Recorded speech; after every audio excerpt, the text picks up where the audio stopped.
Hello everyone, welcome on Scholar Shank. Today we will discuss national education policies, that is राष्ट्रीय शिक्षा नीति 2020. इस video में discuss करूंगी नेशनल एजुकेशन पॉलिसी है क्या, लाया कौन था, कितने साल बाद बनी है, हमारा 10+3 स्ट्रक्चर क्या था और ये जो नया स्ट्रक्चर है वो क्या है, इससे क्या क्या बदलाव आएंगे एंड मच मोर. तो स्टार्ट करते हैं आज का सेशन बिना किसी देरी के. जो हमारी न्यू एजुकेशन पॉलिसी आई है इस टाइम 2020 में, इससे पहले जो आई थी शिक्षा नीति वो आई थी करीब 1986 में और बाद में इसका अपडेटेड वर्जन हुआ था 1992 में. उस टाइम पे जो आई थी वो आई थी 10+2+3 स्ट्रक्चर और जो अब आई है वो है 5+3+3+4 स्ट्रक्चर. तो करीब ये 34 ईयर्स बाद इसमें एजुकेशन पॉलिसी हमारी आई है. मतलब 34 ईयर्स बाद हमारी जो सिस्टम है पूरा एजुकेशन का वो चेंज हो चुका है, काफ़ी चेंजेस आए हैं. तो डिस्कस करते हैं. It is the third education policy, हमारी तीसरी पॉलिसी है. पहले आई थी 1986 में जो कि 1992 में अपडेटेड हुई. ये हमारी तीसरी है जो कि किसने अपडेटेड करी है, बनाई है, doctor KS Kasturirangan committee report. उन्होंने ये इसका जो ड्राफ्ट है वो बना दिया था करीब 31 2019 में. बट इस वेडनेसडे हमारी जो बिल है वो पास हो गया उनका और इसे हमारा नेशनल एजुकेशन नई शिक्षा नीति को माना गया 2020 में.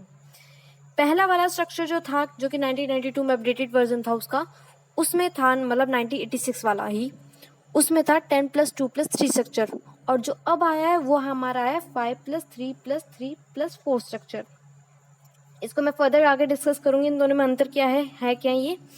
और एक और चेंजेस आया जो हमारी MHRD थी, minister of human resource and development, उसका रीनेम हो गया है एज एजुकेशन मिनिस्ट्री. उसका चेंज किस में हो गया, एजुकेशन मिनिस्ट्री में. MHRD का काम क्या होता है, it works on department of school and library. इनका काम होता है स्कूल के रिलेटेड काम करना, लाइब्रेरी के काम का देखना, MHRD का काम था. अब इसका चेंज किस में हो गया, एजुकेशन मिनिस्टर, हमारे शिक्षा नेता में.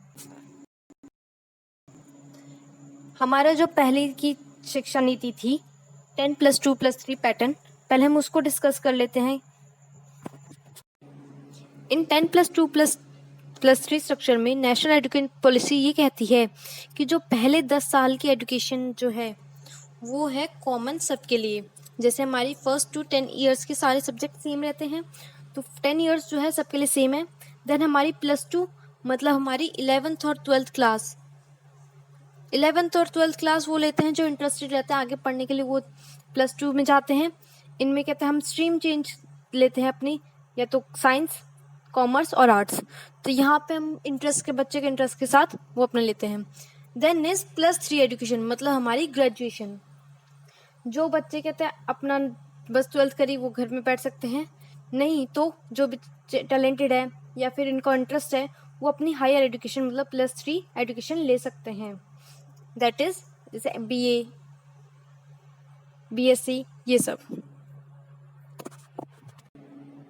तो 10+2+3 स्ट्रक्चर में हमने देखा कि कहाँ से थे 10+2 मतलब शुरुआत कहाँ से होती थी क्लासेस की, 6, क्योंकि फर्स्ट क्लास का बच्चा जो है वो हम 6 साल की उम्र में डालते हैं. तो मतलब बेसिक उनकी जो पढ़ाई स्टार्ट हो रही है वो 6 ईयर्स से हो रही थी और अब 18 ईयर्स तक, मतलब 10 ईयर्स तो यहाँ चले गए और फिर आगे +2 16 और 18.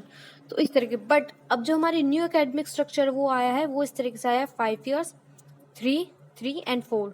फर्स्ट वाले को कहा गया foundational, then preparatory, then middle and then secondary. अब की बार में पहले बात तो 6 ईयर से स्टार्ट हुई थी. इस सेक्शन राष्ट्रीय शिक्षा नीति में ये है कि अब जो है बच्चों की पढ़ाई फ्रॉम द एज ऑफ 3 से ही स्टार्ट हो रही है. मतलब क्लास 1 और 2 या फिर प्री प्राइमरी मतलब आंगनवाड़ी में जाना. जैसे आंगनवाड़ी में क्या होता है, जो 3 से बच्चे हो जाते हैं, 3 से 5 तक, वहाँ पे बच्चों को रखा जाता है, उनको खाना दिया जाता है, उनको प्ले वे मेथड से सिखाया जाता है और पढ़ाया जाता है. तो ये 2 अंतर है, इसको मैं आगे फर्दर डिस्कस करूंगी, दैट इज 5+3+4 स्ट्रक्चर को. तो नेक्स्ट चलते हैं अपना. तो इस 5+3+3+4 स्ट्रक्चर में क्या खासियत बात थी, children in the age group of 3 और 6 are not covered in the 10+2 structure. जैसे मैंने आपको बताया कि 10+2+3 स्ट्रक्चर में जो बच्चे थे 3 से 6 साल के, उनके बारे में कोई जांच पड़ताल नहीं थी, ना मैं उनके पढ़ाने के लिए रिलेटेड कुछ था, बट जो हमारी 5+3+3+4 स्ट्रक्चर में है, a strong base of early childhood care and education, that is ECCE, मतलब बचपन से ही, शुरुआती से ही अगर बच्चे का ठीक से पढ़ाया जाए, ठीक से उसकी देखभाल करी जाए, तो वो आगे ठीक से चलेगा। उस चीज़ पे ज़्यादा ध्यान दिया है, इस वजह से 3 to 6 को भी जोड़ा गया है at the age, from the age of 3 is also included, which is aimed at promoting better overall learning development and well-being. +3 से इस वजह से करा गया ताकि अगर बच्चा शुरुआत से ही पढ़ाई के रिलेटेड है, उस चीज़ से जुड़ा हुआ है, तो आगे कहते हैं मन करेगा उसका इंटरेस्ट बढ़ाने के लिए, उसका ओवरऑल डेवलपमेंट, उसका सामाजिक, उसका इमोशनल, ये सब भी उस चीज़ में प्ले वे मेथड से सिखाया जाएगा। तो स्टार्ट करते हैं हमारे कुछ इंपॉर्टेंट पॉइंट्स जो हमारे +3+4 के स्ट्रक्चर है। First point is pre school education to become organized. अब भी जैसे मैंने बताया कि बच्चों को प्री एजुकेशन दी जा रही है, मतलब 3 to 6 एज को ग्रुप को ऐड करा गया है। The early childhood care and education, that is ECE, जोड़ा गया है ताकि building foundation for life long learning and wellbeing for every child, ताकि बच्चा जो है पूरा उसका कहते हैं डेवलपमेंट हो अच्छे से और वो एक अच्छा नागरिक बने आगे जाके। Second point is 5+3+4 instead of 10+2। Main मकसद क्या था कि 10+2+3 स्ट्रक्चर को किस में चेंज करा गया, 5+3+4। इसको हम डिस्कस करेंगे। जो हमारा 5 आता है उसको कहा गया फाउंडेशनल, मतलब pre primary stage. Pre primary stage में कौन से ईयर्स तक होते हैं बच्चे, 3 से 8 ईयर्स तक के होते हैं। इसमें पहले 3 साल तो वो प्री प्राइमरी में रहेंगे, जैसे आंगनवाड़ी में जाना और मिड जैसे प्री स्कूल्स होते हैं उनमें। फिर क्लासेस 1 और 2 इस ग्रुप में एड अप होती हैं इस 5 स्ट्रक्चर में। देन इज 3, हमारा जो 3 वाला है, इसे प्रिपेटरी कहा गया। इसके प्रिपेटरी क्यों कहा गया, क्योंकि इससे बच्चों को सिखाया जाता है कि कैसे उसे पढ़ना है। इसमें एज आती है 8 से 11 ईयर्स और क्लासेस आती हैं हमारी 3, 4 एंड 5 मिसिंग हो गई है, 3, 4 और 5 एजेस इसमें आती हैं।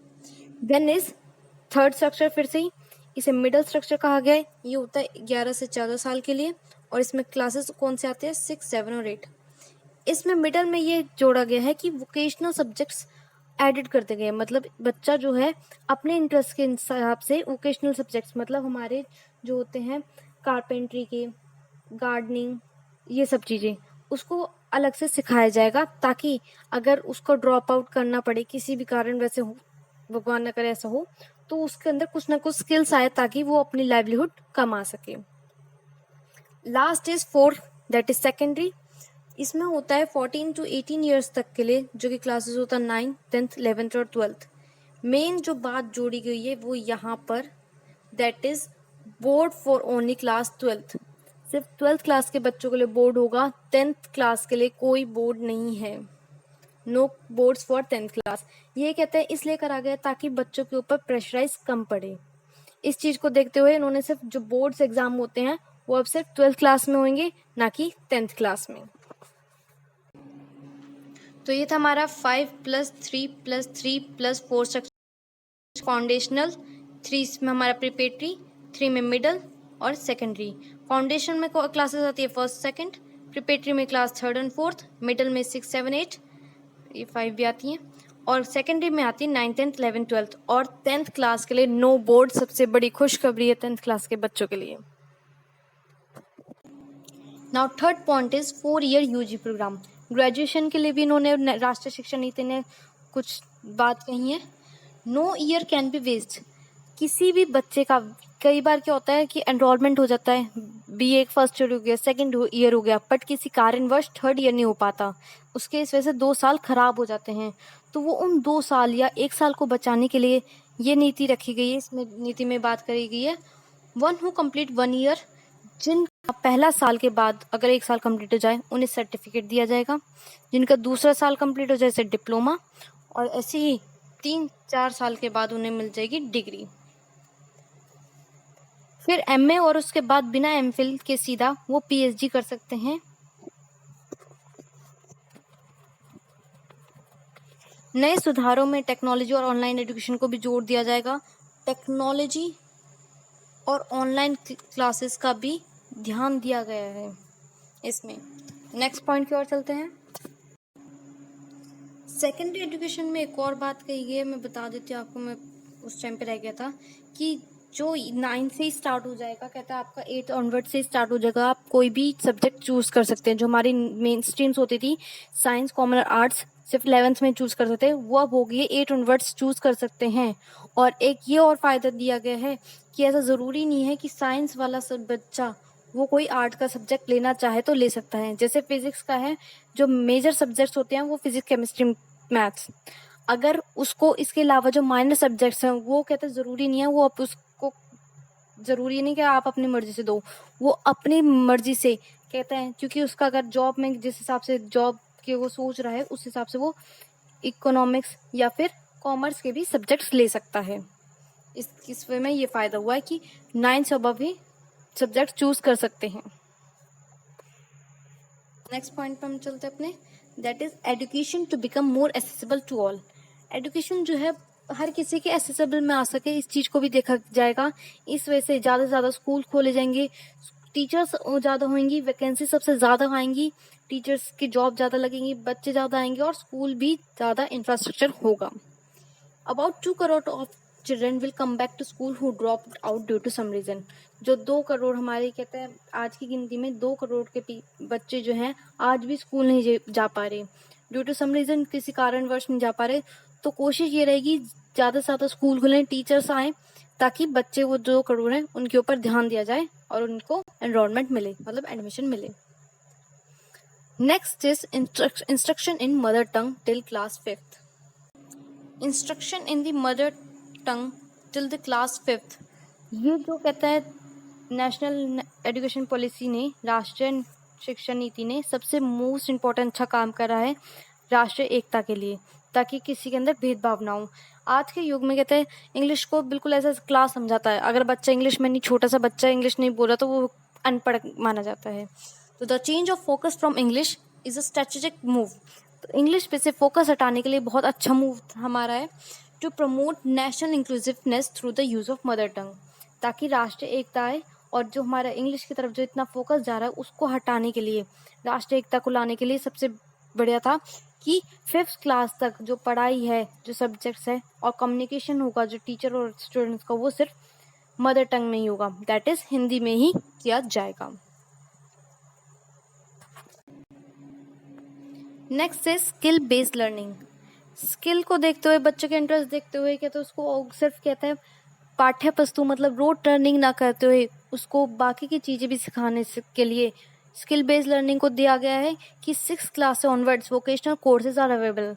वोकेशनल कोर्सेज कंपलसरी कर दिए जाएंगे। ऐसा नहीं सिर्फ गवर्नमेंट स्कूल्स में, पब्लिक और प्राइवेट दोनों में ही सेम समानता रहेगी। ऐसा कुछ नहीं कि कहते हैं आप प्राइवेट में अलग चल रहे हो और पब्लिक में अलग। Common standards of learning in public and private school दोनों का स्टैंडर्ड सेम ही रहेगा। तो वोकेशनल कोर्सेज कौन कौन से होते हैं, जैसे कारपेंट्री, गार्डनिंग, क्राफ्ट, ताकि बच्चा जो है सिर्फ कहते हैं ब्रॉड लर्निंग पे ना ध्यान रहे, उसका पूरा ही डेवलपमेंट हो इस वजह से। Next is 6% of GDP investment in education. Gross domestic product का 6% इन्वेस्ट कहाँ किया जाएगा, एजुकेशन पे। जब स्कूल ज़्यादा बनेंगे तो बच्चे एनरोलमेंट भी ज़्यादा आएंगे, बच्चों का इंटरेस्ट बढ़ेगा। तो इस वजह से ये कहा गया है the announcement regarding 6% public investment of the GDP in education sector, कि 6% जो हमारा जीडीपी का है वो एजुकेशन सेक्टर में दिया जाएगा, will provide a much needed boost to the quality and scope of education in the country, ताकि हमारी जो पढ़ाई है उसकी क्वालिटी बढ़े और स्कोप भी बढ़े। Next 8th point, common test for undergraduate admission. कई बार क्या होता है बच्चे के अंदर टैलेंट तो होता है बट परसेंटेज कम होने के कारण उसको एडमिशन नहीं मिल पाता अच्छे के लिए। तो इस चीज को बच्चों की कहते हैं डिप्रेशन की कमी के लिए इन्होंने निकाला है common test, that is CAT, CAT common aptitude test. इससे क्या होगा, इसको जितने भी एडमिशन्स होते हैं यूनिवर्सिटीज में या फिर कॉलेजेस में, इसको देखे ही इसकी मेरिट के लगते ही एडमिशन होगा। A common aptitude test for undergraduate admission will ease off the pressure from student to prepare for multiple exams. कई बार क्या होता है, बच्चों को कहते हैं नीट में जाने होता है, आईआईटी, इन सब के लिए बहुत डिफिकल्ट होता है, तो उसको ना करके इन्होंने सीएटी कैट भी कर दिया है एडमिशन के लिए भी, और वो जो मल्टीपल एग्जाम्स का प्रेशर है उसको भी डिक्रीज करने के लिए ये टेस्ट निर्धारित करा गया है. The CAT will be designed in way that most universities can define the student skill set for admission for the same test. इससे क्या होगा, बच्चे की उसकी स्किल्स देख के कहते हैं एडमिशन मिलेगा. अब कई बार क्या होता है, कुछ बच्चे कहते हैं रोड लर्निंग पे ज़्यादा ध्यान देते हैं और 90% लाते हैं, बट उनको जो ज्ञान होता है, उनको जो कहते हैं एक्सपेरिमेंट करवाने बैठ जाओ तो उनसे होता नहीं है. तो वो क्या होता है, रोड लर्निंग पे इतना ध्यान रहता है उनका कि सिर्फ मार्क्स लाने, उनके ऊपर प्रेशर बना रहता है, तो वो कहते हैं लॉजिक के पीछे नहीं भगते. तो उस लॉजिक को देखते हुए इन्होंने इस पे ध्यान दिया है. नेक्स्ट है shift from road learning. Road learning को कहते हैं भगाने के लिए कहते हैं ये सब कहते हैं करा गया है, ताकि बच्चे जो हैं वो समझे, ना कि रट्टा मारे. And our 10th point, that is a pupil teacher ratio. बच्चे कहते हैं तभी समझ पाएंगे जब कहते हैं उन पे अच्छे से ध्यान दिया जाएगा. अब 60 बच्चे को आप एक क्लास में डाल दो और कहते हैं टीचर से कहो ये 60 के 60 पे ध्यान दो, तो उससे क्या होता है, इंडिविजुअल डिफरेंसेस बच्चों के नहीं पता चल पाते. तो इन्होंने इस कहते हैं इंश्योर करा है कि चाहे वो कहते हैं पब्लिक हो या गवर्नमेंट, टीचर जो पीपल टीचर रेशियो मतलब कि बच्चों और टीचर का रेशियो, मतलब बच्चे अगर 30 हैं तो टीचर कितने होने चाहिए, 1. एक क्लास में 30 बच्चे से ज़्यादा नहीं होने चाहिए. Will be ensured at every level of the school. हर एक स्कूल के या किसी भी लेवल का स्कूल हो, यही रेशियो रखा जाए. और जो सोशियो इकोनॉमिक डिसएडवांटेज स्टूडेंट्स हैं, मतलब जो थोड़े इकोनॉमिक या सोशली थोड़े कमज़ोर हैं, उनके लिए एम रखा गया है कि जो हमारा पीटीआर है, पीपल टीचर रेशियो, वो कितना होना चाहिए, 25:1, ताकि टीचर जो है और अच्छे से ध्यान दे सके, उनका सामाजिक ज्ञान और उनका डेवलपमेंट अच्छे से करा सके. तो ये थी हमारी नेशनल एजुकेशन पॉलिसी 2020, जो कि 34 ईयर्स के बाद चेंज हुई है by doctor KS Kasturirangan committee report, जो कि 31 मई को दिखाई गई थी पहले, जो कि 10+2+3 स्ट्रक्चर को किस में चेंज हुआ है, 5, 3, 3 and 4 में. और MHRD का किसका रीनेम्ड हो गया है, एजुकेशन मिनिस्ट्री. और हमारे जो 5, 3, 3, 4 में आते हैं foundational, preparatory, middle and secondary. तो ये थी हमारी national education policy. Thanks for watching. Please like, share and subscribe.